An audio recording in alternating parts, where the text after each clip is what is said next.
Listeners, so glad to have you back for another episode of City of Champions podcast. Today we're switching up the format a little bit. I had the pleasure of being joined by Sam Lofstrand from the Fernie Brewing Company, and Sam and I were also joined by friends of the podcast, Amer, Ramic, and Metz. This episode's a little bit longer than normal, but it was really hard to cut great conversation short. So if you like beer or just drinking in general, let's jump right in.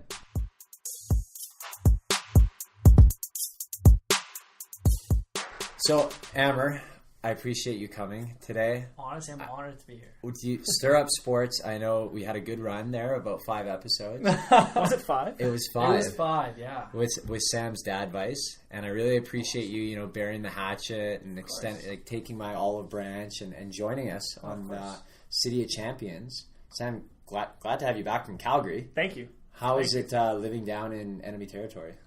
It's different. Yeah. It's a very spread out city, and there's far too many people there, so traffic is terrible. But I'm getting used to it. Mm-hmm. Finn seems to be having a good time. So your child? Yes, my child. This is a new audience. You gotta. Sorry, my child, my 2.5-year-old. Okay. Hashtag King Finn. Yeah, he is King Finn. I do today. Yeah, and yeah. I was like, this kid is all I see.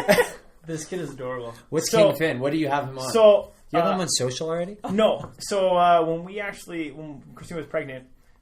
Coming up to her actually giving birth, we didn't really want to have him on Facebook because you can steal photos and there's creepers out there and shit. So Instagram we felt was a smidge safer. Yeah. But I also didn't want to be the weird parent that creates their child's Instagram. Right. Because I want to keep pictures of them, but I also just want to show you once in a while. I don't want to give you everything. I unfollow people who post excessive amounts of pictures of their kids. Totally. And or dogs. Yeah. Unless 100%. it's a dog. No, I have no dog. I hate dogs. I don't hate them, but I hate living with them. Who are you? How do you I sleep hate at night? living with them. Oh, yeah. I love dogs, and then I want them to go the hell away. Yeah. But whatever. But also going up to him being born, we didn't tell anyone his name, obviously. Right. But I had to refer to him as something because I knew what his name was likely going to be. Yeah. So for the longest time, and I was trying to get it going that we would call him King. Mm-hmm. And so then the running joke between me and my soccer team, all my friends, was all hail the King, talking about the King. Which then, once he was born, people learned his name was Finnegan. We're like, well, I gotta call him King. And so then when I was thinking of actual hashtag for him, way back when, I was like, looks like the name I made up and his real name. So it's King Finn. King Finn, you're ahead of the game. You were thinking about a hashtag for your child. Yeah, it turns out that it's also banned in the States, so I'm going to have to... I saw that. Because they clicked on the hashtag. There's a lot of hashtags. The poor band is probably I know there's a baby on there when you search this up. Just ignore the baby. We're really concerned about the band here. Yeah. Okay, Sam, Fernie Brewing Company. Fernie Yes. Sam, as most people refer to you. Actually, yeah. I thought you were local Sam for the longest time. I didn't even know you were Fernie Sam. I'm always been Fernie Sam. So you brought us some beers to sample. I brought you some beers. Shout out to Fernie, actually, Fernie Brewing. FBC. Yeah, sponsored for this event. I said I wouldn't go corporate and take corporate money, but free beer is okay. And we have absolutely $0 to give you, so that's there you go. Okay, so what have you brought us today? I brought you some treats, some new stuff, some old stuff, some favorites. First one I hear is the Grizz Pale Ale. Mm-hmm. That's the founding beer of our brewery. That's where it started? That's where it started. Give us a backstory on Fernie. Well, first of all, the name of the Grizz comes from the mountain. Mm-hmm. So if you've ever been to actual mountain itself and ski or snowboard or whatever it is, the Grizz is one of the mountains in Fernie. It's the main mountain. Mm-hmm. The Grizz was our first beer. Back in 2003, Murray and his dad, Murray Pask, went to Calgary, worked in Calgary, and fell in love with craft beer. Could not literally go back to town and find craft beer. They wouldn't order it in. So one day he was like, screw it, let's just buy a brewery. And literally, it's exactly like you hear about it when you hear the old days, like Dogfish Head and stuff, where they bought a brewery, threw it in a small shed, and started out with one tank, one fermenter, and went and gone. Right. That's how we started. What year is this? 2003. Oh, okay. We're 15 so it's years not old. 50 years ago. No. We bought a brew house out of the States, a copper brew house that was super cool looking. Yeah. It worked well, wasn't perfect. But it got us where we were, and we brewed the Grizz and the Grizz only for the longest time. Mm-hmm. One of the cool stories that I heard about the brewery is when Murray first started, we'd brew beer. You say we, you and Murray, you guys are buds? How long have you been with the company? I've been with the company 3 years. So you adopted the history? Yes. Okay, that's fine. It's my history. Yeah, okay. It's my history. The people's history. And Murray, we used to so we had a brewer that would come down every couple of weeks, brew a few batches, and then head back to Edmonton and vice versa. Mm-hmm. But then you have beer has to ferment for 20 days or 20 plus, whatever it is. And so he would wait for it to ferment, put it into the bright tank, and then would literally hand bottle it for a 13-hour day because they were individually bottled at the time. Wow. Yeah. So he'd hand bottle for a whole day. Yeah. Labor of love. And he'd kill the whole tank. That's what his whole goal was that one day, just to bottle everything. Yeah.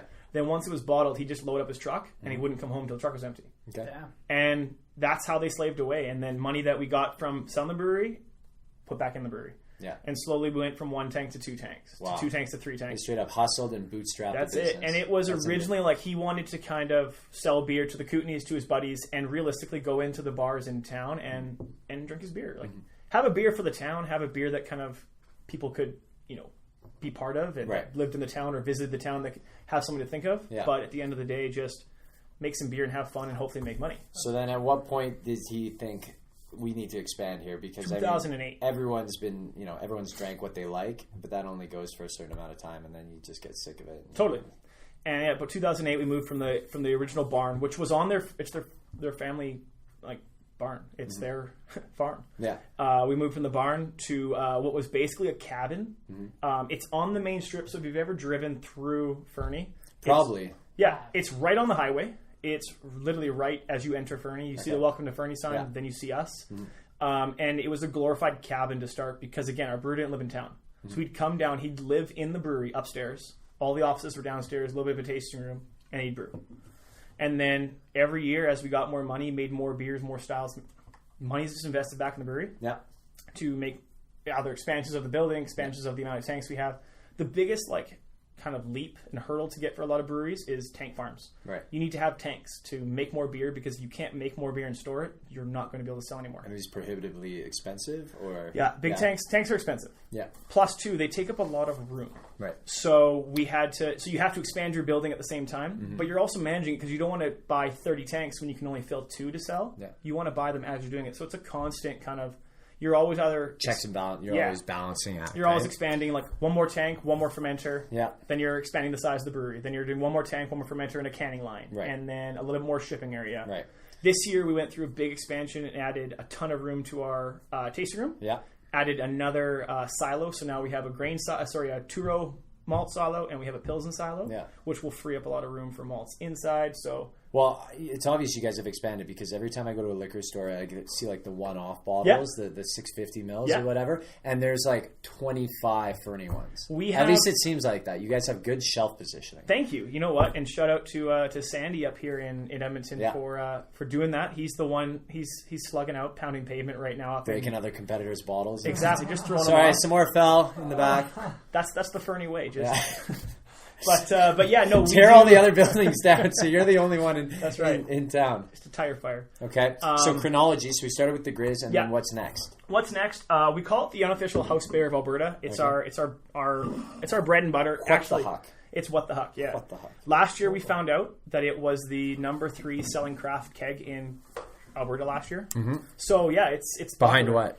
what? Behind Phillips Blue Buck and I believe that Electric Unicorn. That stuff's garbage. You guys are way better than that. There we go. Thanks. Sorry. Appreciate it. Blue Buck, if you want to sponsor this podcast, you can. Just pay me money. Yeah, what the huck? It's a really good take on our original blonde ale called Buck Wild. Okay. And huckleberries grow wild within the Fernie and Kootenays area. Mm-hmm. Huckleberries are a really neat berry. They're not super sweet. They're not tart. They're kind of a mix of all the berries together. Just excellent. Now, correct me if I'm wrong. This might be a myth or gossip, but you actually chose your child's name based off Huckleberries, Huckleberry Finn. Is that correct? Incorrect. Okay. Ooh, close, but incorrect. Close. No. That would have been good, hey? Yeah, that would have been good. I feel like I would have had a lifetime job then. Yeah. I can't get fired if I do that. Huckleberry Finnegan. I named my child after your beer, damn it. Yeah. Actually, one of the guys that I work with down in Calgary, Curtis, his dog is named the Grizz after the beer. That's classic. Yeah. Has the dog ever drank the beer? You know what? I think so. We don't advocate that, but it happens. All right, what's next? Next. A couple years ago, a trend within beer was IPAs were blowing up, but people wanted to drink 5 or 6 of them rather than 1 or 2. Mm-hmm. With IPAs, traditionally a standard IPA being 6.5%, 7%, higher alcohol, the style of session IPAs came out. Mm-hmm. A session IPA literally is a kind word rather than saying light. Yeah. When you hear light beer, you instantly think some of the lesser beers and water and just beers with perhaps less flavor. Yeah. So session was the word they chose, but yeah, it's a session IPA, so 4.5%. Yeah. We chose to go kind of in the mid ground as far as the amount of hops in it, with someone who isn't a hop fan, Yeah. a session IPA, our session IPA would be a good kind of step in between. Yeah. Because if you go from no hops to lots of hops, it's abrupt. Yeah, it's You have- jarring. Yeah. Let's pull the rest of the cans and bottles up, and then we'll talk about them one on one as we try. Deal. How Let's about do them. it? Let's And do just it. a question, Sam, are we going from like lightest to darkest here? For This will pretty much be lightest to darkest. We've got a little reprieve here in the middle of just straight IPAs and pale ales. But no, you're gonna like it's gonna be kind of neat because they're all different amounts of IBUs. They're all different hops. Okay. And you'll be You do able the to. honors, so try we'll start them. with the Grizz, All right. the classic. Are we just going to reuse the same cups? I got a few extra Oh, you cups got here. new ones? Okay, perfect. ruin the taste. You know? So a lot of the beers that you drink right now, pale ales and whatnot, are West Coast style, so tropical citrus. Yeah. We have one like that coming, but this is our original. Did you get one? Oh, yeah, Ethan. Give one to Ethan. He's got to have one. Yeah. Yeah, so Hard work behind the cameras. this is more of an English style pale ale. So the hops are going to be dry and Yeah. bitter. This is going to be the style more that if you're not a hop fan, this is where Which it's you gonna- know I'm not. No, I know. Which is why I bought lots of them. All right. This is going to be more the style that's like what people don't like because it's more on the bitter side. English pale ales are often dry. Yeah. Obviously, hops are added to beers just to prolong lifestyle, Right. lifespan to of ship beer. them across the ocean. That's essentially. that's the fable. Yeah. Okay, so what are we going to taste Well, here? cheers, guys. Well, cheers. Come on, man. Cheers. Cheers to beers. Ethan. To Ethan. Cheers. You're good. Okay. It's a little bitter. Yeah, a little toasty, a little bitter. Yep. But it's manageable. Yeah, It's manageable. What's the IBU on this? 30. 30. Yeah, so pretty minimal. Nothing wild, but what you get is some dryness, a little bit of that grassy flavor. I always consider these kind of hops, like English hops, more grassy and more like earthy flavors versus kind of West Coast hops, which are tropical, citrusy, piney, things like that. Right. But yeah, just a nice mellow beer. It's 5%, designed to be crushed all the time. Pale ales where, Crush all the time. yeah, like you know what I mean. Like it's not a beer that you're going to sit there and sip one of. A Yeah. pale ale is one that was designed to literally be sessionable and drinkable. Right. So, what was I going to ask you? I wanted to ask pale ales. Some are bitter like this, and what do you call the ones that aren't bitter? Those are the English style. Well, it depends. Like there's red ales, there's brown ales. Right. It depends which kind of style. Like there's also wit beers that aren't going to be that bitter. Yeah. But some can be. It So depends. the red ales and the brown ales. That's more my speed. Dark ales, you like a little bit of a lager too, Yeah. which is a little more Lager's malty. fine. Lager's You're like on a just- hot day. You're more on the malt side of the beer spectrum versus Right. hops Yeah. for sure. Yeah. So when you start people off with, say, someone who's never drank beer before, would you start them off with the Grizz? Or Probably would you go not. You something probably sweeter if you're maybe? doing something like the Huck, which we're going to do next, Yeah. would probably be more of an entry level beer. Generally, honestly, if you're getting someone who's never had a beer before, let's give them a small minimal lager. Nothing Yeah. crazy, nothing wild, nothing scary. More or less yellow bubbles. And Okay. my mom loved What the Huck too. I remember you, Shane. Yeah, serving that's right. That one with some OJ. Hey, Really good. Boys, how we doing, Mr. doing my Metz? second shift. What's going on? Don Metz. Don Metz. Ethan Ethan, what's your last name? Johnson. Ethan Johnson. How Come are join you? us. We're just testing some beers here. Gentlemen, This how is are you? Amer. Good. How are you, Don? Ethan Johnson. Yeah. And you are? Amer. Amer? Yes. What nationality is that? I'm from Bosnia. Bosnia. So Oh, yeah. cool. What's your last name? Ramic. Ramer? Ramic. Remic Yes. is your last name? Yes. And your Amer. first name? Amer. Like hammer, no H. Hammer. Sam Lofstrand. Sandlaw, that's easy. How you doing? Good. Grab a seat. Pull up. We're tasting some beers here. Kinda, Don Metz, how you doing? thanks for joining us. Really appreciate it. Gotta get that FaceTime in now. Glad you took some time out of your busy schedule to come sample some beers with us. Yeah, this is kind of unique. We had a busy day, and to sample beers at the end of the day is interesting. Never I'm the not worst I'm not a big IPA guy. That's okay, But, that's but okay. I will say what my got you. favorite. Can I say what my favorite beers are? And we can get to that. Yeah. Kind of looks like, tastes like. Sure. That's good.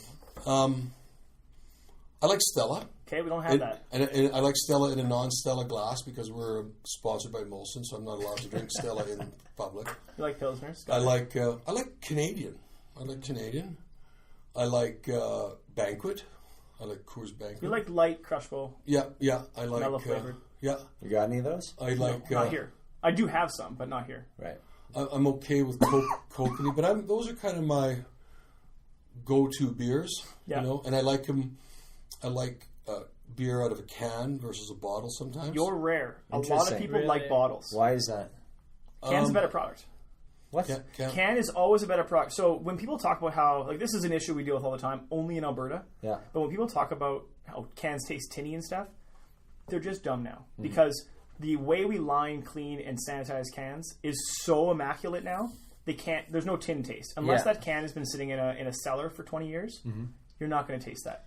Cans are better because in a bottle, the seal on the cap is going to be as airtight as a can. Possibly maybe a smidge less because it can get knocked a bit more often. But essentially, if everything is the same, bottles let light in. Right. Light affects beer. Right. Cans don't. So at the very base, of assuming everything is identical, all our things are consistent. Yeah. The biggest change is light. But light, if you have your bottles sitting on a shelf somewhere where they're collecting light for that long a period of time anyway, you're not doing it right. It's not as much time as you think. Really? Like, it depends, right? Like, most people will keep a beer where? In their fridge downstairs, lights off. Yeah. Maybe in the cellar, just on the ground, whatever. That's never going to happen. You can pick a bottle. You can pick. You used to have it just in the back seat of the car. Like that's true. Right there. I prefer just to do it in a Camelback. Yeah. So while I'm driving, it looks like I'm hydrating. Right, of course. But no one likes drinking out of a can. You like actually drink it out of a can. Absolutely. Well, I have no issue. So how do you feel about the new what do you call them? The free flow cans? Oh, the pull tops? The Canadian ones where That's AGD, right? But where you pop the air bubble. So you get the free so that flow. was silly. That one was weird because I like that more. It stopped people because there's no like the air doesn't have to get back in because the air is getting in somewhere else. I thought the silly one was when you saw the full pop. Have you seen those guys? Yeah. Is that like the AGD one? Yeah. Yeah. That one to me, honestly, was just a mess because the nice thing about a can is that you're not going to make that much mess if it falls. Right. Whereas when there's no top on it. See, the cans So if you're really the cans I drunk, like you can are just this versus this. Because this is a small can that has taste from top to bottom. I don't want to drink all that beer at once. I like to have maybe two of these, have this, stop, have another one. But now I have to, by the time I want to finish this off, this is already maybe, have the last third of it has a different taste, unless you're gulping it all. Sure. Right? And then I find that the other ones where you have the Molson product where you have the can that has the twist on it, I don't like that too much because it's an awkward. Now that's a tinny taste because now the tin is right around your mouth versus this. I like this because, and not with the extra air holder or anything, because you can actually take 2-3 gulps, and I can down a can of beer if I'm dying of thirst in like 3 gulps and still have the full taste to it. Yeah. To me, this is my second favorite way to drink beer. My first favorite way to drink beer is draft. Yeah. And draft is off the right. If you have the right system, the execution system with the right lines and everything, it can be like in most small pubs. It's great. Where it used to be bad at Rexall at Northlands. Because they're long. They're long lines, and we call it LSD beer because they clean the lines with bleach or whatever, and 2 drafts at a hockey game, you're done. Yeah. Versus I like a cold draft beer. Yeah. And with the beers you're drinking, like lighter lagers, the colder it is, the more drinkable and palatable and tasty it's going to be. With a well brewed ale or something like that, the issues you have where when it gets a bit warm, it's not as drinkable, is actually gone. I've actually had not just our beer, but other great, especially craft brewers in Alberta here. Like I've had great beers where they're going on room temperature. I've had one that's been sitting in my car all day, and I was like, I just got to have a beer right now. We're sitting outside hanging out, and it's not been cold at all, and it's fine. The flavor's still there. The problem is when you have a lighter lager, sometimes some of the ones that you enjoy will get a bit skunky, a bit just not flavorful.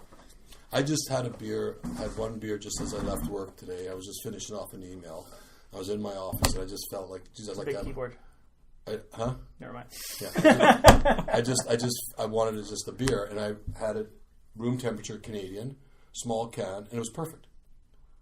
But I've also had that same experience where I've taken that Canadian beer and it's skunky because it's maybe been in that position for too long. Yeah. So now, with that being said, let's try what we've got in front of us. Like this that. is the what. So this the is this is kind of one of our more flagship beers. Like we're known for this all around Alberta. It's a blonde ale with huckleberry juice in it. We wanted to stay away from being super fruity. If you try a lot of the juice and fruity beers out there, there's a lot of fruit in them. Ours is less than 1% of actual volume is juice. Okay. It's just squeezed huckleberries. Nothing wild.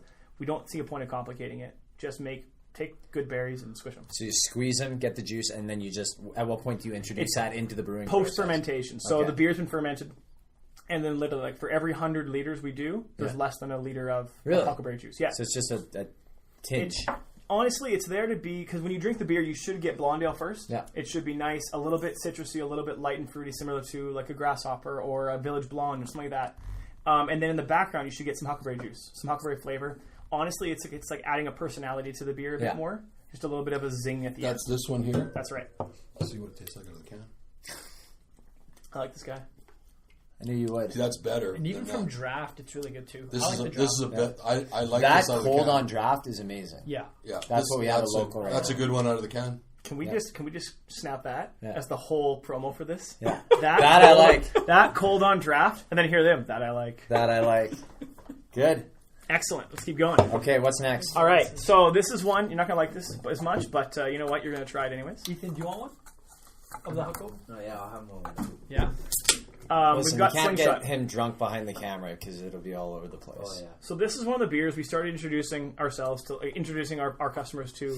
The Get in the foam. you're passing them out. Oh, I'm passing them out. Okay. Yeah. Just more West Coast style hops.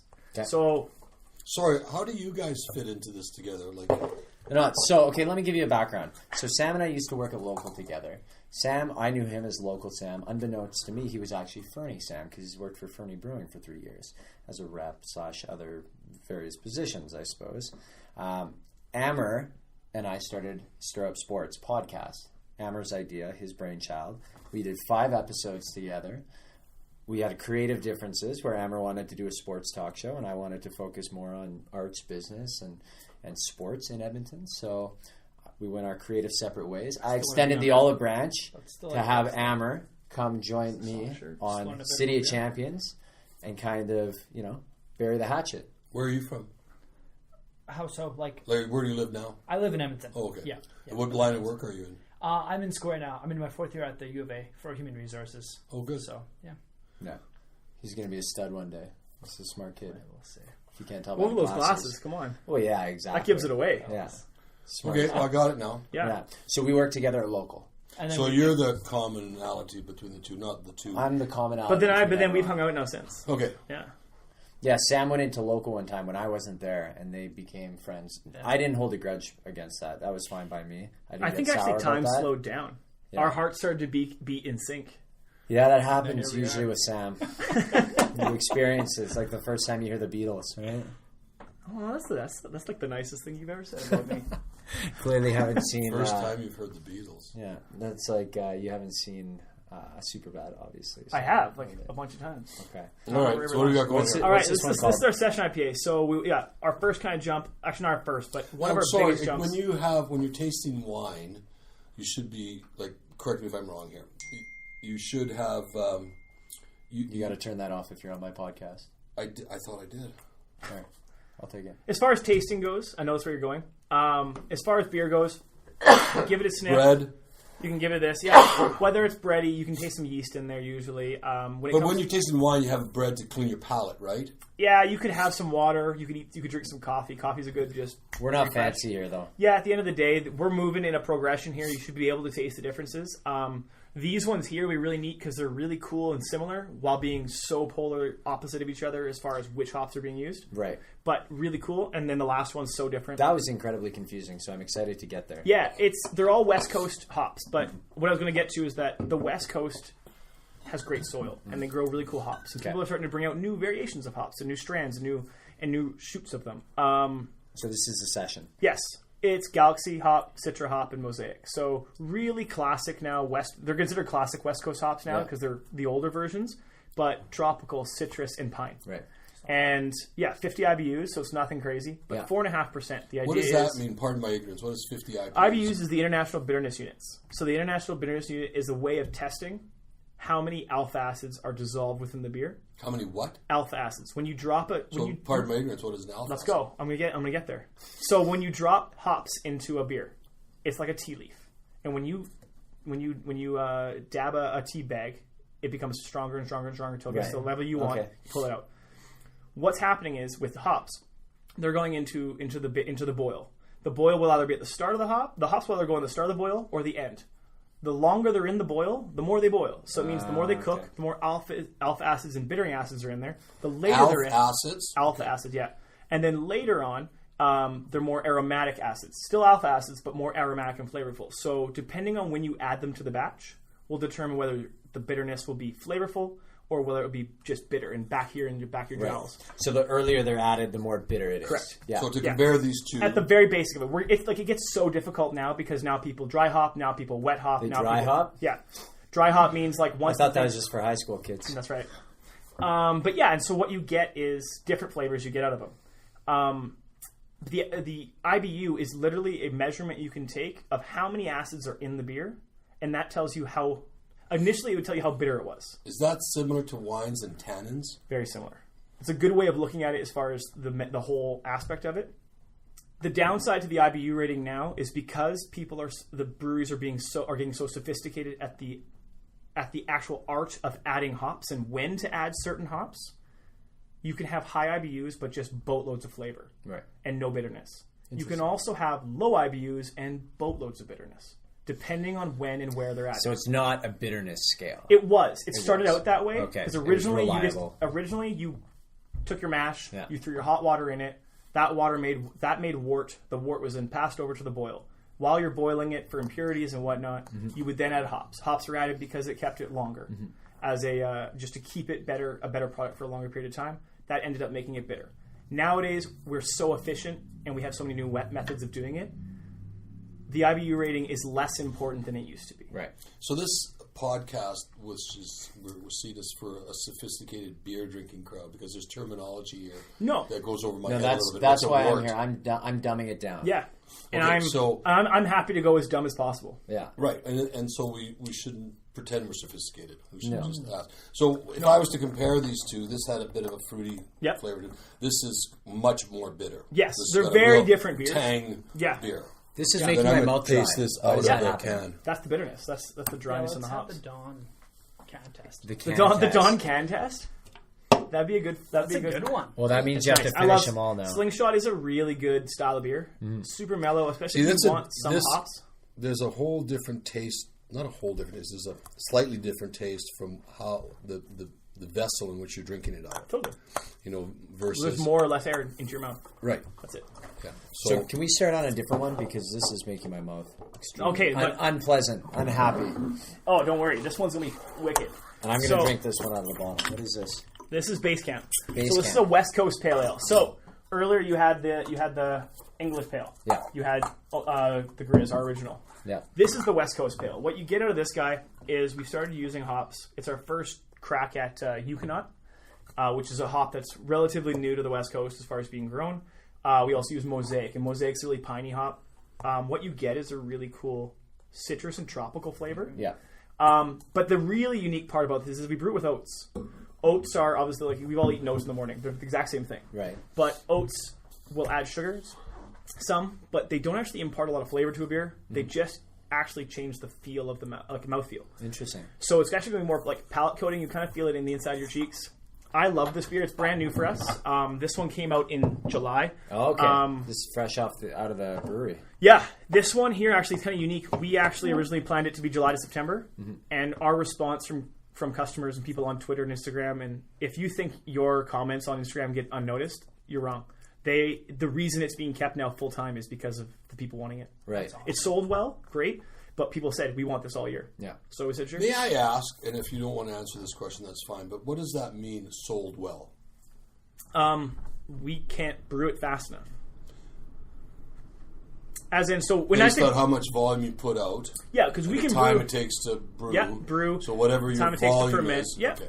Plus, on the top of that, we brew for Alberta, BC. We have a bit of presence in Manitoba and a bit of presence in Saskatchewan as well. So we have to look at all that as far as if we can actually manufacture enough beer to satisfy the demand in all 4 provinces. We're really big fans of taking care of your home. I think a lot of breweries get so big so quick, and they say, okay, cool, China wants my beer, England wants my beer, let's send it there. But at the end of the day, you grew up and you kind of became who you are because of the people in your community around you, whether that's the immediate town or that means BC and Alberta or the southern Alberta and all of BC. You grew, you became But isn't big. that the sexiness of IPA? Correct me if I'm wrong here, but the success to the common beers like the Labatt's and the Molson Canadians and the Coors is because, and I might not have the right terminology here, but they can travel long distances because they have a different pasteurization chemistry, and that IPAs have a shorter type of chemistry so that they can't really... It's a bit backwards. Okay. IPAs were initially designed, the romantic way of describing it was, so when old world beers, everyone used to roast grains on a fire. It was a pretty inaccurate way of doing it. So the commoners got dark beers, dark ales. The royalty got pale ales because they got the finer, more well-roasted malts. When they went to India on the boats to get there, the beer would spoil on the boat ride there. But hops are preservative. So what they found was if they shoveled a crap ton of them into the barrels before they go, they would last. And then they would have their pale ales in India and they'd be only ones, and royalty got something special again. Right. That's how India pale ales are said to somewhat exist, and that's how it started. So technically, India pale ales would last longer. Pasteurization and length of beers and how well they last nowadays doesn't really matter. Is that because of what you put them in? Yes, the cans, how you brew them. Like our system, these cans are airtight. Yeah. And it is as good of a system as you're going to buy. All the big guys have just bigger systems of the exact same thing. Right. They're there to... The biggest enemy of beer is air, is oxygen. And all of these systems do a double purge. So CO2 gets blasted into your vessel, whether it's a bottle, a can, a keg, whatever. Mm-hmm. And then as you're actually filling it up, it's blasted again. And then you'll obviously always see beer foaming up over and see the head coming out of the can. Yeah. You want that because then when they cap it with that on it, there's no air in there. Right. CO2 is No, drink it out of the bottle. I'm going to pour a little bit so we can all enjoy it. Is heavier than... My mouth on it. I don't mind your mouth. We can... My mouth is good. Yeah. I don't know. I worked at Local for a long time with you. Let me go to another place here for a second. In 1989, I was 3. We're just going to lose some of our audience. No. But I'm saying that I went to the World Food Olympics in Frankfurt, Germany. Yeah. And while I was in Frankfurt, Germany, and I was with my father, who was from Hamburg, who was our translator, we went underground to where all the beer places were. And the beer in Germany has this kind of, I don't want to say flat taste, but it's just kind of, it's different than all of this. Yeah. Well, back then, I'm going to guess it was going to be more open air fermentation, and they were going to do less actual carbonation of beer. But it may have just been where you were at the time. And a lot of the times, too, like some beer can be flat when you're at a restaurant because their CO2's down. Right. Like, I think that a lot of the times, less CO2 and beer feeling like it's less than it should be. Are we allowed to swear on this? Yeah. Fuck, do I see a beer show here? Do I see a great show here where we talk about this stuff? It's a little higher produced with some graphics and stuff to get us through. Unpack. And then we have a little comedy in there. We have a little... But this is so interesting. Yeah. I love this. This is what I do every day. This is so interesting for, I think this is I've never seen a beer show. I've seen lots of wine shows. Yep. I've seen lots of cooking shows. Yep. I've seen lots of food shows. Yep. But the things that I've just heard here in the last 20 minutes... It's all new. ...intrigue me. It's all new and intrigues me to... Because I like my beer, but I'm not a fussy connoisseur beer. See, that's the thing. A lot of the times, and not to offend you, you're kind of people that drink one style of beer and drink. My dad is an MGD drinker. That's what Trump says. Your kind of people. Yeah. But that style of drinker, that dedicated drinker, is the old style of way. People grew up. My dad drank Kokanee, so I drink Kokanee. My dad drank Canadian, so I drink Canadian.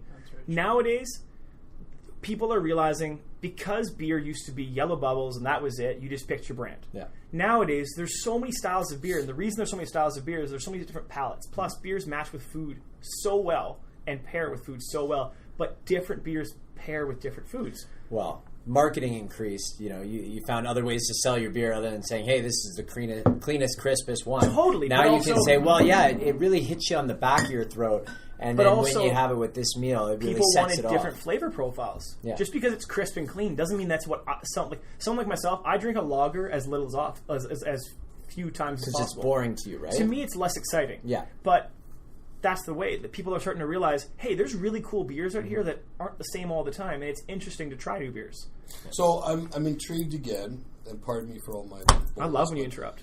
But I've been to a lot of wine tastings. I've Yeah. been to a lot of Sonoma Valley, Russian Valley. I've done, and when you get to the wine tasting, you're supposed to swish it around your mouth and then spit it out.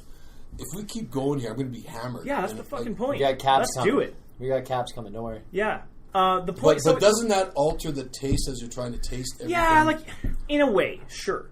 Your remembrance of the beer will be a smidge. So that's why we talked I've about had two beers right now that I remember. I remember this got a little bit of fruity flavor. I like that. That one was out of this the can. one. Just line them I up there. like that one out of the can. Yeah. This has got a real bitter taste to Yeah, it. that was this one. And then, but it tastes a little bit out of the can. But this is my go-to. Yeah, and right you're on this one still. That first one in front of you. You haven't tried that one I yet. haven't tried this yet. You're not going to like it. But give it a whirl.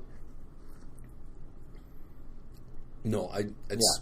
Yeah. But like the whole point is that different people try different beers. But the It's idea just too- is fun. No, sorry. This is base camp. Tastes. Yeah. It's too much. Yeah. Right. So he had the session. That's gone. That cup is gone somewhere. Okay. So But As to your point, though, this is interesting. This is what I do on this podcast. I dive into Yeah. things that I want to learn about, people I'm interested in. This is what this is all about, a learning experience. I don't care if people listen or not listen. And if you guys want to jump on board and love it too, that's well, what the great thing for you. that was interesting to support that, what you said, Sam, was that IPA beers, you want to service your local community. yeah. And so there's a culture. Craft breweries want to do that. Yeah, you there's a culture there, a culture recognition there. Totally. And then once you take that culture and you move it to another world, China or somewhere else, is that good or bad or what? I don't know actually much. Like I know obviously in Europe, in England, and Germany, the craft culture's booming as well. I don't know as far as like in Asia and stuff how that's going. But the cool thing to me, and I used to work for an import company that did import beers. I really got drawn into the idea of craft because you would never see a big brewery like Molson, for instance, calling up Labatt and saying, hey, let's make a beer together. They don't want that. Whereas when you see, like, we've done collaboration beers with Whistler before. We've done collaboration beers with 49th Parallel before. We've done these collaboration beers, and it's us going into their brewery and Shane coming into my brewery and making beers. And we sell them not for the fact that you're going to make boatloads of cash on that one-off. That's not really what it's about. It's about having fun. It promotes both brands. It's fun to kind of get together and see how other people do it. But when you see like Calgary and Alberta, because of the recent legislation, has really boomed in the beer industry. It's the really hot thing to invest in right now. You're seeing breweries pop up. And that's neat. But what's even cooler to me is that you see these breweries get together and make beers together. Because, yes, it's going to make both of them a bit of money. But at the end of the day, honestly, it builds the culture, which then fortifies more people to come back to their breweries and always enjoy the beer. Right. Whether it's your basic lager or your darkest of imperial IPAs or imperial stouts, you get a really cool kind of like partnership with people that should be competitors. We should not like these other craft breweries, but the best thing is the pie is so big right now, and craft is here. We've got the rest of that pie to really chop off before we stop fighting each other. So if I was to make, and I'm not trying to be aloof or arrogant here, but I've been a television producer for almost 40 years. Yeah. And so I'm making the analogy here of when I grew up, there was 3 or 4 or 5 channels. Yeah. Now we have 500,000 channels. So you make the analogy that there was 3, 4, 5 beers, and that satisfied the markets, and now there's all this craft beer to be to specific tastes. So the question I want to get to now is the business model of this. Yeah. The business model of when you produce a specific beer, is there enough ROI, and is the infrastructure of creating that beer and selling it in a small way a good business? Is that a situation where like Molson and Labatt's and those guys, they cater to them. Totally. Yeah.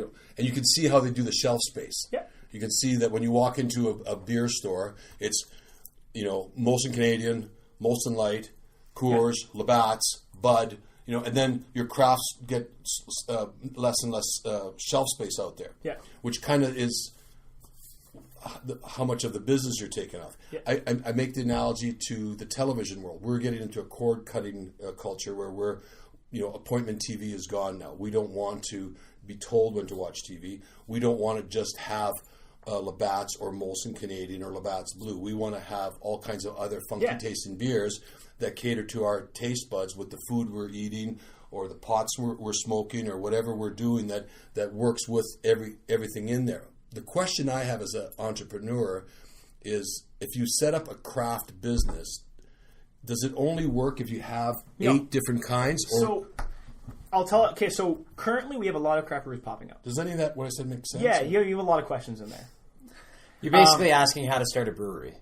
What makes it successful? So, what do you have to do? Like, to me, I see I see volume. I see and sales. that's not what we're about. We're not about that. So we all want to sell lots of beer. That's the goal. You want to make beer, sell lots of it, make more of it, sell all that, and make more. That's the whole. Obviously, the end game is the same. But at the same time, we want to produce quality stuff. We want to produce unique beers and a unique liquid that separates us from just everyone else, but also brings new and unique recipes to the beer world that people can drink and enjoy. Yeah. And you may love it, you may hate it, but you like to try the new ones and see what happens. Maybe it goes well with the salad or whatever. When it comes to new breweries, so to answer your question, Fuck, is this guy good? a lot of breweries people. a lot of breweries start off. Traditionally, you'd see a craft brewery start with 2 or 3 beers. So what they'll do is they'll look and see, and generally they'll have a brewer, a master brewer, and a marketing guy, and they'll kind of get together. And the brewer says, "I have 4 good recipes," and the idea is making 20 beers from the get-go is a horrible business plan, because you're not going to have the infrastructure to hold all that beer to satisfy customers purchasing it, but you're also not going to have 20 great beers. Let's be honest. Our first recipes are never the best. And we've had beers that we've brought out that we've axed and brought out and axed, not because they're bad beers or good beers, they may be too early for the market, whatever it is, but they don't work at the time. So a standard craft brewery come out 2 or 3 beers, probably a pale ale. They might do a take on a wheat beer, whether it's a Hefeweizen or a Belgian wit. Maybe add some hops in it, make it more West Coast at that time. And then start getting out there and getting the culture there. The point as far as craft, so you were saying in the cooler, like you see Molson. The fun part of the job, honestly, and we do it to each other all the time, is you'll go in and you'll see a shelf, and you talked about shelf placement. Yeah. That's obviously the goal. You want to be eye level. Yeah. It's usually row number 4. You want to have all your beers color blocked together and branded, or billboarded as we call it, beside each other. But I look at it not as like, okay, so there's the Fernie section, the tiny little Fernie section, and then there's this Molson. And I look at it as, take a look at the craft section, regardless of the brands there. Mm-hmm. When you see a liquor store slowly adding the craft section, we're winning. It's big. That's what it is. Okay, so on that note there, let's just switch away from the taste of beer and the quality of beer for the second. Let's go to the marketing end of it. I am of the mind that anything more than 4 colors on any product is too much noise. You have a very nice looking product. I love our color blocking. We're rare in the your color blocking is very nice. It's very it's not that it's simple, but it's clear and it's not defined. A lot of IPA have cartoons on it. I'm going to tell Abby about that because she's going to flip. She designs all of it and does all of it herself. No, this is really. I'm a marketer with, like, I used to work. I took courses in subliminal seduction on color and blocking and everything like that. You're gonna love. I'm just saying that I look at these IPA beers sometimes, and I look up and I see this woman or this pirate or something, and there's like 27 colors on here, and I'm going, this is a cartoon beer. I don't want it. I don't want a cartoon beer. Fine. This has a bit of class to. This has a lot of class to it. We try for that. We try for consistency, and we want to look professional while having some uniqueness to each brand, so that you can see a label of ours and know it's our label. You may not know what beer it is, right? Because you've got the two-tone, totally. Right? When you see a black and white label, it's the IPA series. And you've gone off of whoever's designed this has looked at the other mass-produced successful beers that have the similar logo and brand mark, Molson Canadian, Labatt. Shout out to Abby Moore.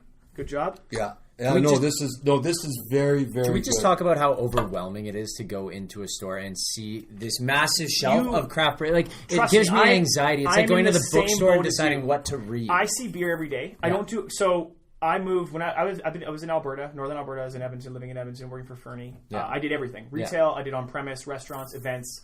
Everything you saw in northern Alberta was me. Hold on, quickly. What are we drinking? This is the El Dorado. So I want to bring it out. This is going to be our new seasonal fall beer. So it's actually a unique one because with all the new hops, people are starting to dive into doing single hop beers. This is our first foray into a single hop beer. Yeah. What you get is one hop. It's all El Dorado hop. Mm-hmm. And then El Dorado hop. Where does that come from? Why is it El Dorado? That's the name of it. Okay. That's the name of the hop. What you get out of the El Dorado hop is predominantly a lemony flavor. So what we did to make it more depth of character, some more flavor, just to really, honestly, just tantalize the palate a bit more. Yeah. We added lemongrass. It's tantalizing. You liked it. You're not an IPA fan, but you I liked know. it. I actually See, don't I told hate you. this. That's what I'm telling you. I don't want to pull my tongue out. You're trying all these beers, and Yeah. there's beers that you would. I would have told you the name of it, and you would have said, "No way, no chance. I'm not drinking it." You're right. But once you kind of get in there and your palate gets acclimated, that's the biggest issue. Pour one of these for Ethan, because No, he's probably getting thirsty over there. Easy E. I like Easy it. E. But yeah, and so this one we actually add lemongrass. Yeah. So within the boil, and then it's brewed and fermented with lemongrass as well. You get that cool kind of herbaceous flavor in the background, and I always compare it to like herbed butter. Yeah. Butter's great. So- I love having a buttery bagel. Yeah. But then when you have herbed butter, it's that second level of flavor in the background you get, and that to me is everything. It's got like a who turn that phone off, Sam. It's off. It's not. Holy. Full vibrate there. Eh? You know what? We're gonna institute a new rule in this place. No phones. No phones. Or Hey, full can I- Don's can I- invited me On this side, no As a- phones as on a that guest, side of As the. a guest that's overstayed my welcome at this point in time, and I told my wife that I was coming over. My wife Belinda was coming over to meet with you to talk about cleaning our offices and how we're going to do that. And I walk into a podcast, so I'd like to be able to say, you can start off with saying hi, Belinda, that we're actually doing a podcast on beer, and we're talking to our. So go on. Belinda, What up, B? Belinda, your husband is of immense value to us right now. He can't come home yet because he is helping us decipher what we need to know about beers. He's helping the masses. I love his really. questions. It's very important to have him here, so you can expect him in a couple hours. No, I'm not going a couple hours, 10 minutes. So who's 10 your buddy here? minutes. Who's your buddy here? What's up, B? It's Sam Lofstrand here. All right. So and then this is Amer Belinda, it's Amer. from Bosnia. I'm learning about beer as well, so yeah. Tough Just got off soldier. the boat. He's fresh off of a workout. And this is Ethan. Ethan. Okay. So Belinda, I just want you to know that I thought I was coming here to talk about our office being cleaned, and I walked into this podcast. I'm coming home in 10 minutes. Yeah, right. That's good, Don. I like it. I like it. That bought you about an hour, right? Guys, if we could just, we can keep rolling, but my head is just spinning right now. It's the hops. No, on Questions. No, not on questions. On the production of a beer show. A beer show that, I'm in. look, I'm telling you, it's a combination of the roughness of a podcast like this, and then it's the visitation to places. It's like I'm going to ask you one question. Yeah. I'm going to ask you one I have question. something to right? add to this We're after. gonna Go come. ahead. We're going to come back right after this commercial break. No, there's no commercials. Okay, so I'm going to ask you one question. Drink Fernie. And I want you to answer this because everybody thinks they know the answer to this, Sure. but they don't. What is beer? Awesome. I love beer. That's what it is to That me. was a really shitty answer. It's not a shitty What answer. is beer? Beer isn't technically. If you want, what do you want from it? Though? I want to know what is this? Like why is beer beer? Like what is it? How does this Beer is fermented sugar water. beer is fermented sugar water? Yes, that is. If you want the scientific answer to it, it's fermented sugar water with hops added. That's what it is. Okay, that's what we want. Sometimes spices, sometimes extra stuff. It's- But It's traditionally, fermented sugar water with hops added. Because- Why hops? hops are a preservative, and hops counterbalance the sugar within the wort to give bitterness to sweetness. And then the yeast eats the sugar. So there's a new beer in the market that I really like. It's called Prohibition. That's a non-alcoholic beer, but that's de-alcoholized. So Here we go. so many questions. Get Ron. into it. So many questions. First of all, What I like about that is that when you what I can have 40. when I'm working, I can have 3 or 4 Prohibition beers. It's the first bloody non-alcoholic beer that has some taste to it. because it's brewed like normal beer, but alcohol pulled out. Traditionally, Bavaria, like the company Bavaria, had a patent on the way of de-alcoholizing beer, and it ran out. Now everybody's going to start doing it. What they do is they take alcohol out of the beer. That's why the Budweiser, the black can, I can't remember what it's called, the alcohol, the Prohibition beer. Sorry, Yeah. that's why it tastes like real beer because it is. But when you talk about a beer show, my idea, I have seen tons of beer things, and they are boring as hell because the people on them are generally Cicerone level 3s that are very boring and know tons about old world hops, old world beers. They're older because it takes a lot of money and an incredible amount of knowledge to be a level 3 Cicerone. So we know that wine has been there since Christ. I think beer But can be how a long show has that's beer fun been around? and like beer's been around just as long. Beer was made. If you really want to go in the history of it, like I heard one story from someone who taught me the beer on the Thirst for Knowledge education system that literally it was bread was left in a pan. It rained. Bread's got everything in it that a beer does. Right. Malt, yeast, water, and the yeast also traditionally used to call beer like God's work because it was open air fermentation, and they didn't understand it. But there's yeast flying around in the air because it's an organism. It would land in the beer, start eating the sugar, and then all of a sudden you'd create beer. Right. Wow, great! I can get loaded off this. That's how it all started. They say. That's one story and how it all started was. It rained. Someone decided, I'm going to drink this pan of water that looks weird. Well, because they didn't have many other choices. No, back then they had there was no refined. I don't know if you've watched Game of Thrones, but God, it's I'd love to do a beer show. yeah. Donnie, I'm available. Episode one of so good. Episode one of many. I'm available, Donnie. So let's bring it back around. Let's bring it back. Okay, so let's bring it back we had the El Dorado. So hey, you know what? I was telling you how overwhelmed I am with all this craft brewing. I see How beer do you every keep day. track? You know what? Actually, and like not to throw a plug to anyone, but if you like the Untapped app for someone who wants to learn about beer and be part of the beer community, yeah, the Untapped app is what I would suggest. The Untapped app basically has every beer ever created. Right. You can rate it on your beer, whether you liked it 5 stars, 1 star, write your comments. Okay. When I first started getting into the beer world, that was a good way for me if I had a 2-ounce sample like this at a bar. Hey, I tried it. I threw it in there. I thought it tasted like this. Great. Right. And I remembered it. Nowadays, Like I've that, tried so many beers. I generally also, too, the style of beer, I can tell you what I'm probably going to taste. Yeah. If I haven't seen a beer, I'll try 2 ounces. Sure. But it's overwhelming for me. Like, if you've been to Sherbrooke Liquor, shout out to Steve at Sherbrooke Liquor. He is the greatest beer purchaser ever. Where Sherbrooke Liquor? Sherbrooke Liquor, here in Edmonton. He has Great tequila selection. They have the whole store is amazing. Stop. But Sherbrooke Liquor? Yeah. That's my hood. Yeah. Steve is the That's beer where I manager. grew up. No, but I grew up in that hood. I was born in that hood. Sherbrooke is where I come from. Yeah. I would love to do that. Right? SB. But yeah, Steve buys all things, and he organizes his beer cooler in probably the most manageable way for a place with that many beers, which is by style. Right. So you would say, I'm Shane. I great. like this. Yeah. I'm going to come in. Okay, I normally buy this beer. Yeah. These are all around it. I'll just grab a bunch. Ignore these 3 shelves. You're in the middle 2 there. Totally. That's you. That's where you live. Yeah. Perfect. So I'm going to grab those beers that I haven't tried, but they're like the one I like. Right.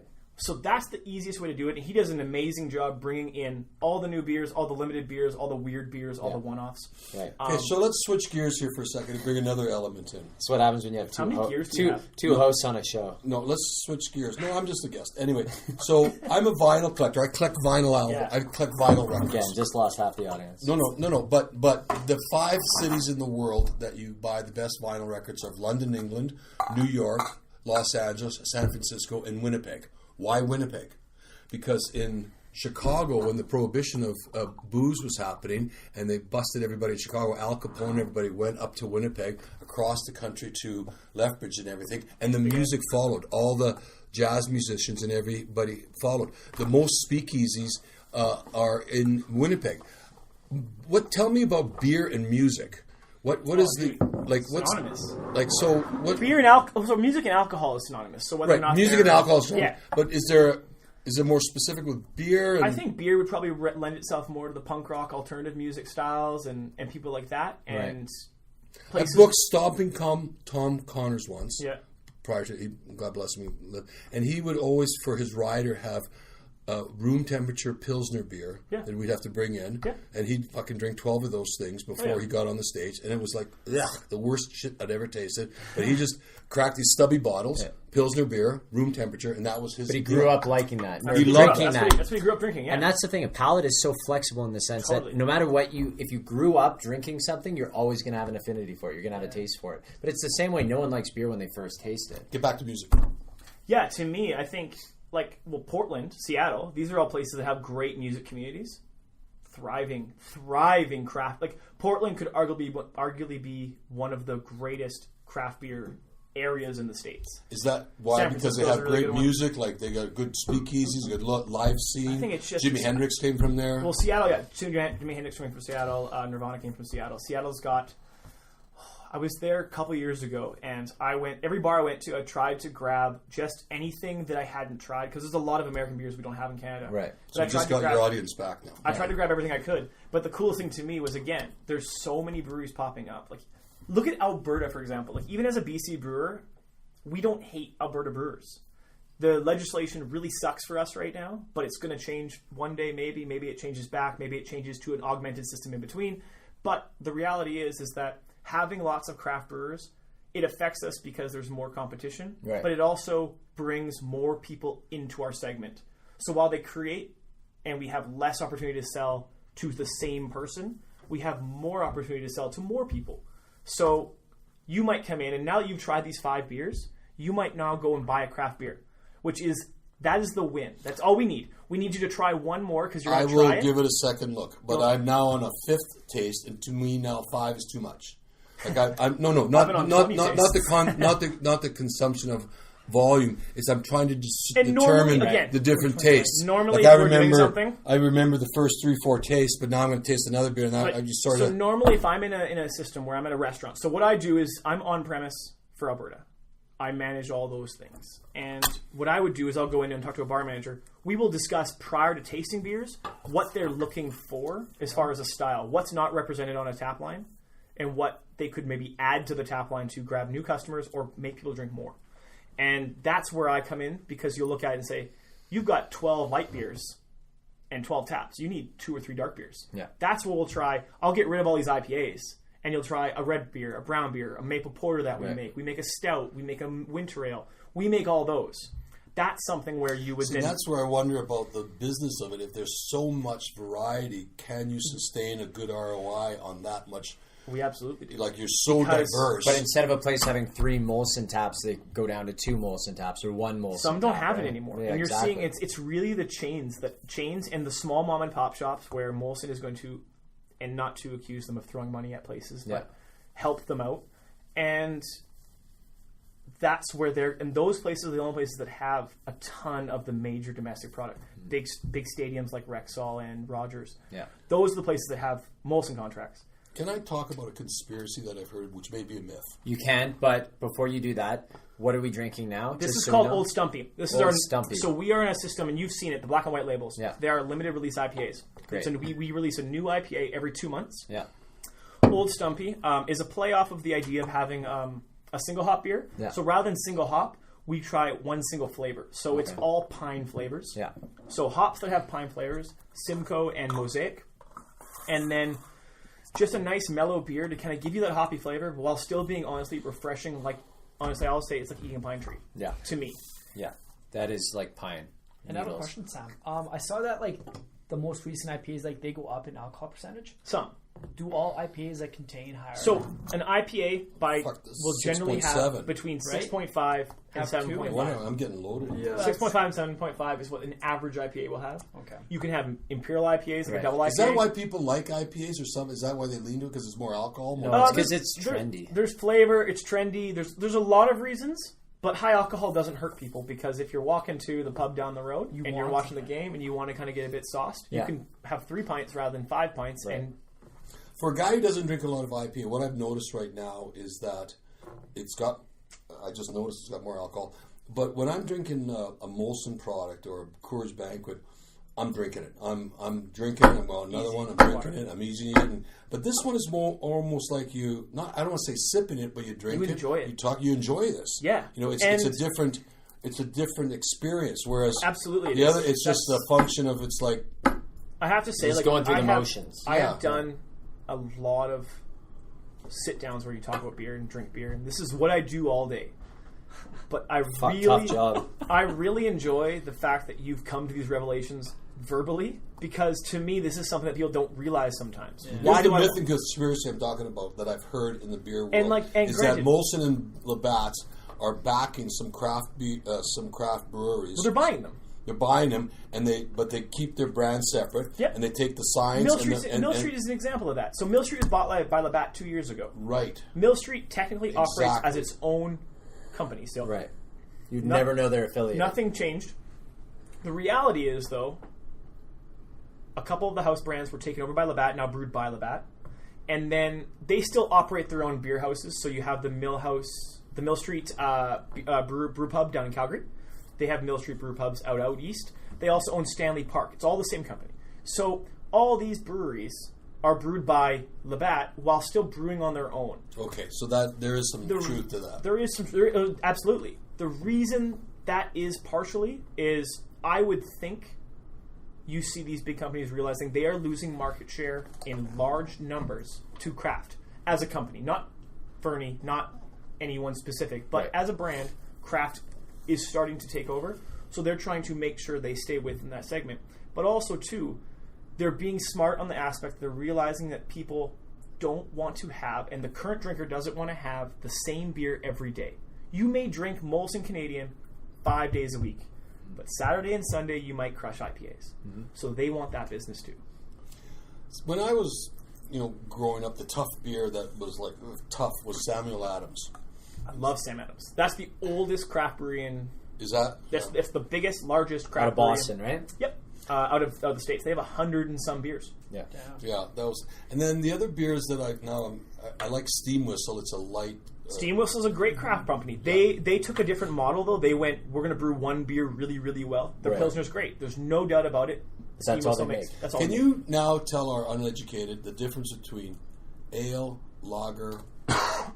give us. That's the only two. So technically, if you want to boil it down, a lager is bottom fermented yeast. Ale is top fermented yeast. So when you have yeast, a lager is also cold fermented. So a lager will come in, you will make the wort, make the malt, everything. You can piss right here. Boil, do everything. My office is not pissing in it.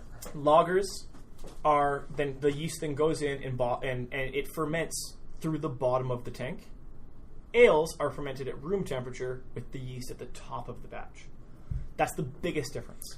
Okay, Also, so then for what's the taste difference then? Lagers are always going to be lighter. It's usually more golden malts. But realistically, there doesn't have to be that crazy amount of taste difference because you can brew it with whatever malts, whatever hops, whatever flavors you want. So what's Molson Canadian? Molson Canadian is a lager. What's Coors Banquet? Lager. What's Stella is a Pilsner. And a Pilsner is a version of a lager. So this is what I'm saying. When you told me all those beers, I laughed because it's like you just like lagers. That's not a bad thing. People always say, well, you can't have, we should get rid of all the big breweries. There's a place for every beer because there's a place for every drinker.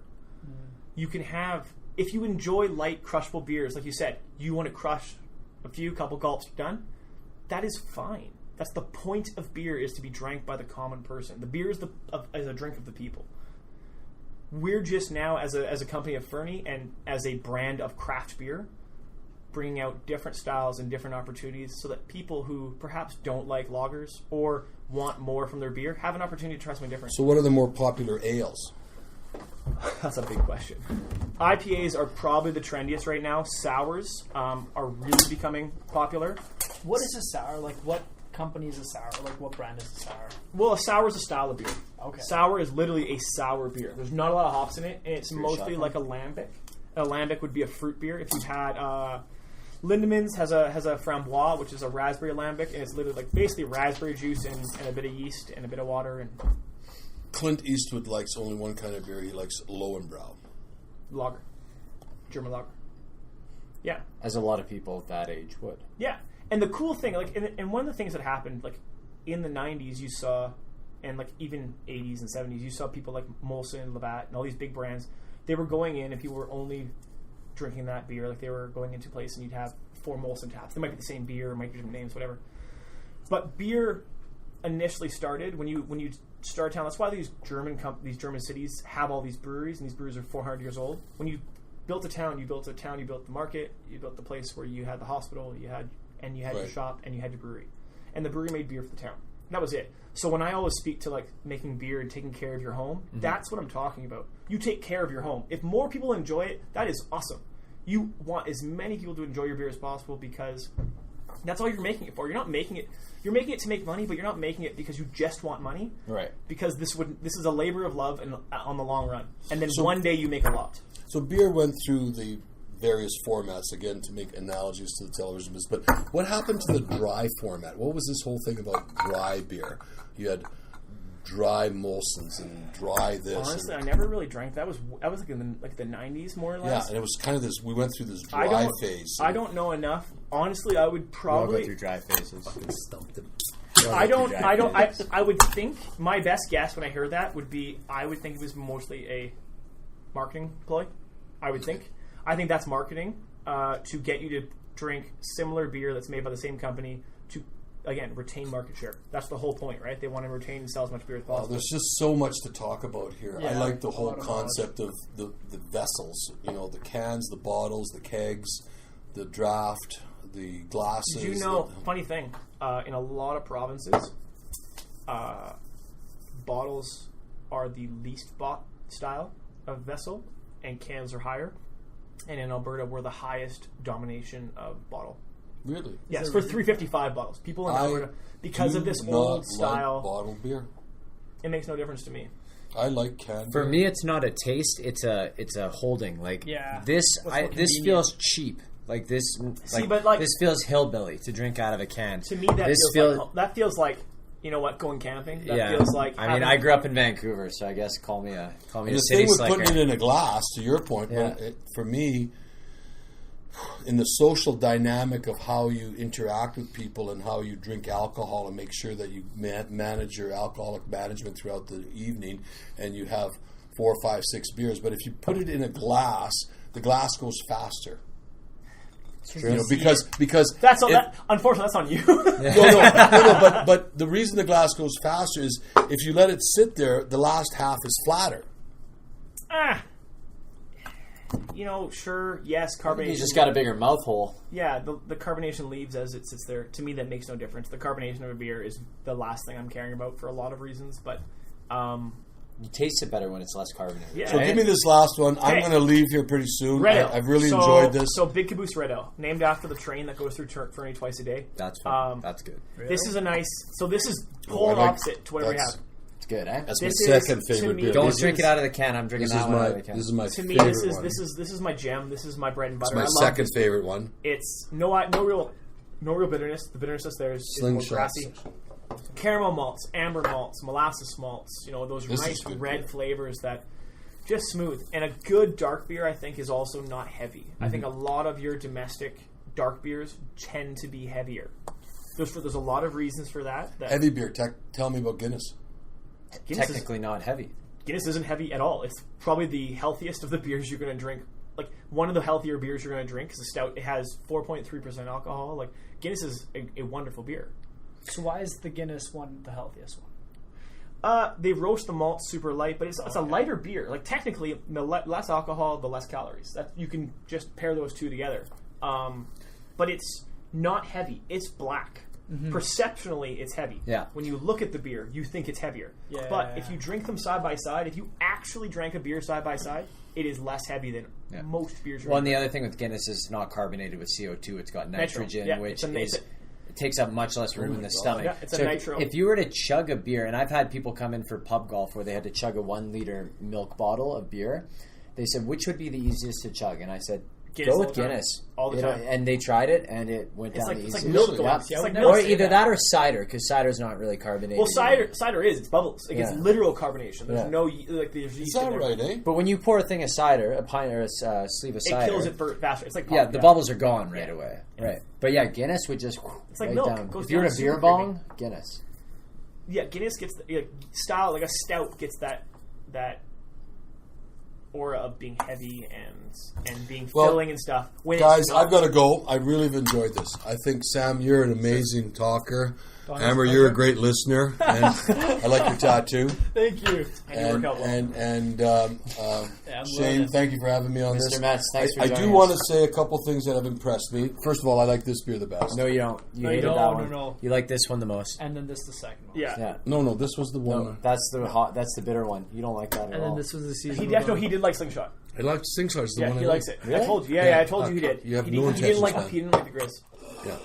I But I really like what the beer aside, I like the marketing of this. This has a professional look to it. This has a very. It's not cartoony. It's not like a rock and roll T-shirt.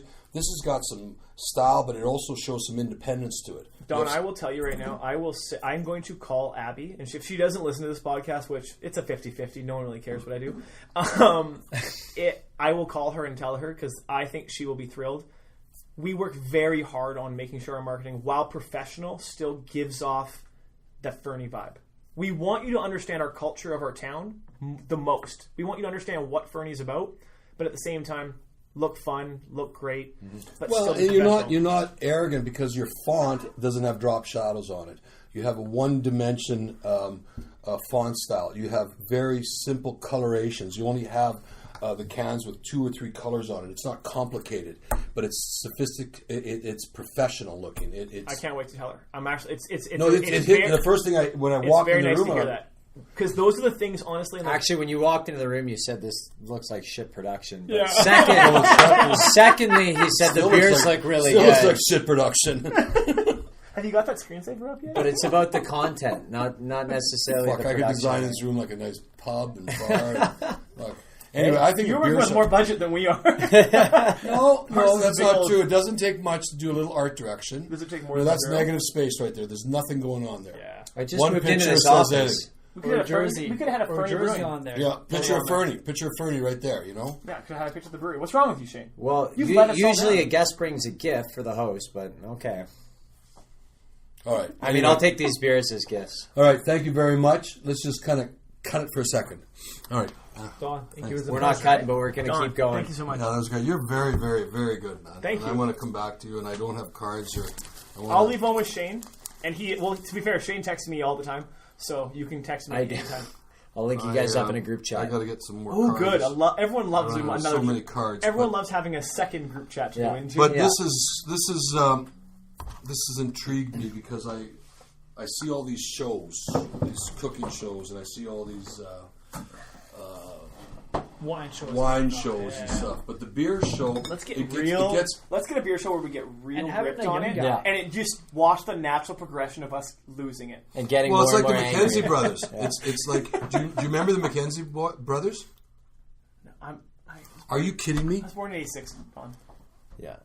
Do you know the McKenzie brothers? Yeah, I know who. Bob and yes, Bob and Doug McKenzie. Bob and Doug McKenzie. I do know them. CCTV. So, and that's kind of, this is the 30 years later. You know, it's the same, nothing's changed. The same plaid shirt. If I can be related to Shane, I'll take it. Yeah. Or Amer, really, for that matter. These jeans, I'll take them. Look at that hairline, man. Well, I like this dude. I've been helping this dude along, and he's my best student. St. Lawrence's on the side of my head right now. All right, well, guys, take care. Hey, thanks for coming in, Don. Like the peninsula. Oh, yeah. So, let's talk favorites. Which do you like the most out of these? Honestly, currently my most crushed beer is the base Why camp. do you guys have 3 samples in front of you? And I don't have any. I poured you something. That's the base camp. This is base camp? Yeah, you hated it. I didn't hate it. You're right. I didn't like it, though. My favorite beer that we brewed in the last year was the Dorado. Mm-hmm. I really enjoyed the fact that you get such a crazy flavor from that one hop with the background of the lemongrass. The base camp, though, has been easily my favorite since we brewed it because, honestly, it's mellow. It's exactly what I want in an everyday beer, which is flavor, a little bit of hop presence. It's got that cool kind of mouth cream ale kind of feel to it because of the oats. And it's just easy to drink. It's easy to crush. But I've been with the brewery for 3 years, and I can't tell you that I haven't drank a lot of red ales. Our caboose, I think the red ale of the beer world is the most underrated style of beer. Yeah. People look at red ales like, oh, cool, I have one. Like, we don't need anything else. Right. But, like, a red ale can be such a cool style of beer and so much flavor to it. And it complements so many meals, whether it's a light, like, salad, fish, or it's deep steak, or like a chicken, or like a roasted chicken, or some pork. Or so where would you place Keith's Red, for example, on the list? Like, is that decent? On the list? Yeah. Is that pretty, like, bottom of the barrel? I don't enjoy Keith's Red as much. Okay. What about Rickard's? Rickard's Red, honestly, it's funny. Rickard's Red started out as a craft brewery. It was just kind of why Molson realized craft was coming up, because people started buying Rickard's because they didn't want Molson. They didn't realize that. But they owned it. They didn't realize that they owned it. My issue with those specific beers is that a lot of domestic breweries will substitute the sugar in the water, in the wort, with corn syrup. Okay. And the reality is that when you add syrup to anything, like I said earlier, it's going to be heavier. And I don't want that in a beer. I want it to be light. So that's why I love red ales.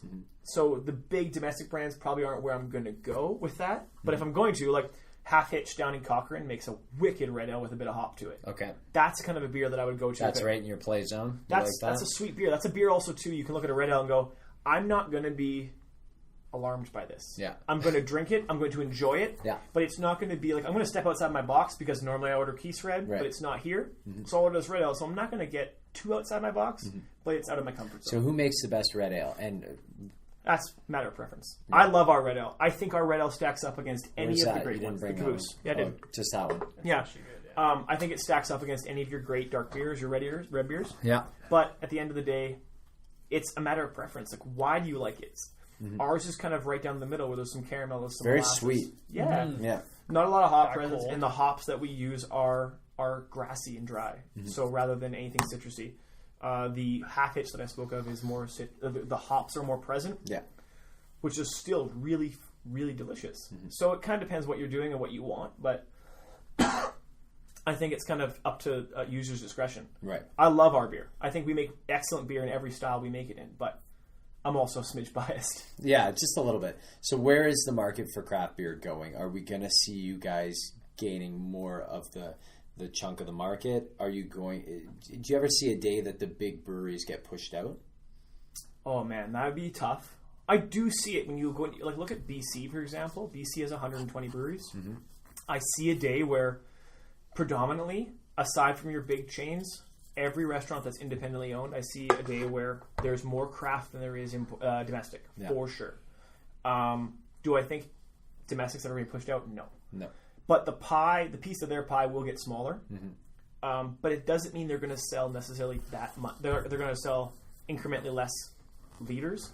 I think people will start drinking more beer. Right. I think beer is becoming more approachable to all palates, which is why people are trying the new things and realizing, I'm not a beer drinker. And then they'll try Huck and go, that's actually pretty good. That's not bad. Maybe I want to try beers and fruit beers. Do you think that craft breweries have kind of upped the profile of beer? People, absolutely. Sophisticated people who in the past would be like, oh, I'm a wine person or I'm a Scotch person. Now you can enjoy a very flavor-forward beer that is comparable to a Scotch or a tequila. Absolutely, yeah. It's arguably if you compare beer and wine, beer is more complicated just based on the fact more ingredients. The science, there's more ingredients, yeah. And there's more styles of it. But yeah, like beer, I think has the ability to be more high profile and more of a connoisseur's type drink. But the nice thing about beer is it is kind of toned down on that, so it's more of the everyman's drink. Again, it's the beer for the every dude. Right. It's not like wine was for the royalty, beer was for the commoner. Right. Beer's always going to be that way. It's always going to be looked that way, which I think is a great thing because then you're not. If I go into a wine section, I'm intimidated by the styles of wine, the bottles, the prices, and all. When I go to a beer section, especially if it's in one where it's organized by style, I can go in and pick a beer. I know I'm going to like this style, but these 5 beers I've never tried, I'm probably going to like them. Whereas with wine, I'm not that guaranteed. Well, in wine too, you have to buy the whole bottle, right? Totally. And then with beer, you can buy just the individuals. You're not committing as much. Absolutely, and like also too with beer, it's less expensive. Yeah. So you can buy 3 beers for the price you'd buy 1 wine, and have 3 different flavors. Yeah, that's very true. So what's next for Fernie? Oh, Fernie's, you know what? We have some plans. We've got some really cool ideas coming up for the new year. We have some friends over at Dorado Rum, and it sounds like we're going to get some of their oak barrels from the rum barrels. Ooh. So that would mean we're going to oak age some stuff. Yeah. What and when and where, that's all to be determined. Those oak barrels could sit there for 2 years. Right. We did dabble in the oak aging territory last year. Unfortunately, we bought barrels that one of our batches got an infection, and also not lots of them, just to experiment, so we didn't get a lot of yield out of them. But it was a cool thing to experiment. You're going to see some cool beers coming out, though. We have an Australian IPA, which I think we're the only ones that have ever done an Australian dedicated IPA, so Australian malt, Australian hop, called OIPA. Oh wow! Of course. That's coming out. That's coming out in October. We have a beer, a dedication to our our longest standing brewer, Gord Demaniak, he passed away, unfortunately, of cancer last year. Right. The greatest part of that story is that we actually hired his son, Jeff, who is far and away the most accomplished brewer. We had applied for the job, but also to just a spitting image of Gord, his brain, his way of delivering a beer. So we have a Marzen coming out in October in dedication. A Marzen, a German Marzen. Okay. It's a style of beer. It's a lager, a little bit more malty. But Gord was from St. Albert, so it's oilless colors, the label. Awesome. Blue and orange. Cool. So I'm pumped about that one. When's that coming out? That's going to be October 3rd. It'll hit Connect orderable. So later that week it'll be in stores. But realistically, if you're looking mid-October, you'll find it. We have a season opener. Yeah. We have a fresh hop beer coming out. Fresh hop. Everyone loves October because pumpkin beers come out or pumpkin things come out. Yeah. I love October because this is the time when all hops are harvested. Yeah. And there's only literally a small window you can take fresh bundles of hops and throw them into a batch. And it's a completely different flavor. So citrusy and so flavorful. And we use an all Cascade batch from a Kimberly hop farm about an hour away, and they drive it right to us. They pick them and drive them. So our hops are about an hour and a half, 2 hours old. Wow. Yeah. That's incredible. As fresh as you can get them. To be considered a fresh hop and be classified as one has to be less than 2 days, less than 48 hours. So ours is in the realm of the earliest fresh hops you can do, minus having your own hop farm. Okay. So you got a hoppy one. You got a multi-lager. Yeah. Yeah. We got an IPA. We have our maple porter coming out end of the month. That's a crowd favorite. We've won gold at the. So that's a seasonal one. Yes. That comes out every year. Yeah, every Maple year in porter. September for the winter season. We're doing it for about 4 months this year. Yeah. It's won gold at Canadian Brewing Awards a couple times and silver as well. Yeah. We have a coffee milk stout called Java the Hut coming in January next year. Java the Hut's good. Java the Hut, it's a unique beer. We actually have, again, we thrive on local. We thrive on supporting small businesses in and around us. We use all Alberta malt for the most part. Yeah. We also use the Crow's Nest Coffee Company to roast us beans. Crow's Nest Coffee Company started with one guy, just like Murray, in his garage with one tin. He roasts us a malt of his most popular blend and then roasts it a bit longer. We brew the coffee in the beer, so it actually meshes really well. You add a bit of lactose sugar. It's awesome. We might nitro it this year, which will be a little more unique. Interesting. Okay. Yeah. So how would that change the flavor profile? Honestly, we had one customer throw it on a nitro tap, even though it wasn't a nitro beer last year, and it really tasted of coffee. Like it just blew up. Like it smelled like you were drinking a cold coffee. Like that's unbelievable. Cold brew. It's really cool. I'd be right into that. Yeah, it's awesome. I was really pumped about that. Winter Ale's coming out again. Snowblind's coming out again. Yeah. I don't want to announce that we're doing some stuff, but we have some ideas for some really Come on, cool give beers. us first Sammy. There's been first some exposure talk, here. There's been some talk of doing some type of imperial beer for next year. So an imperial beer is like 12% and higher. That's great. Whether or not that's oak aged, whether or not that's rum barrel aged, we'll don't know. But we'll do something fun with those barrels. Okay. Yeah, you know what? At the end of the day, though, like we can do anything. We're a small brewery. We can do whatever we want whenever we want to do it. It's your world. We're just living in it, right? Guys, this has been a lot of fun. This is so much fun. I learned so much, Sam. Thank you so much for having me. Amer, what was your favorite? Taking into account all these beers being cold, I think it'd be the red ale. The red ale. The caboose. Yeah. Amer likes his beer like he likes his women. Big caboose. Dark. Sam. No, with the big caboose. not red and dark. What a weird... like, that's not my taste, Sam, but... Red and dark. You're not allowed to say that anymore. That's a microaggression.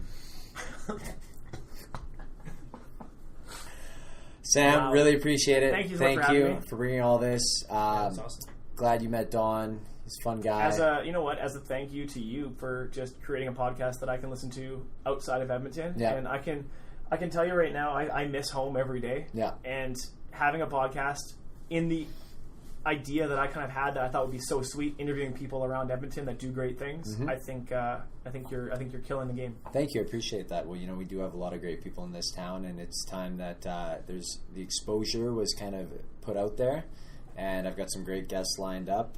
So I appreciate you guys coming in and being a part of this thing from the Genesis.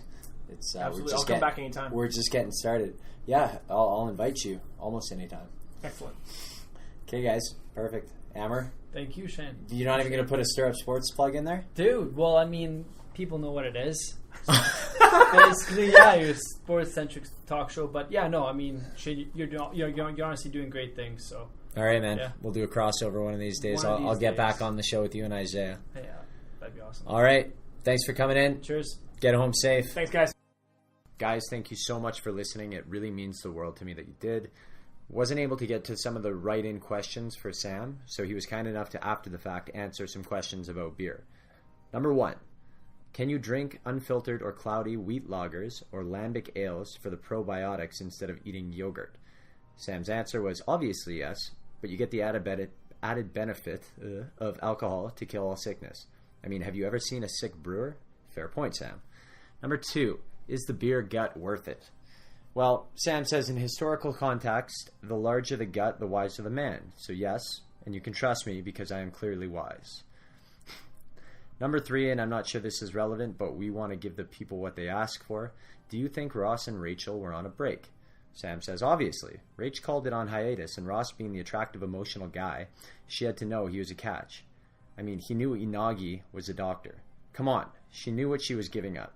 She took the chance, and another lady saddled that stallion.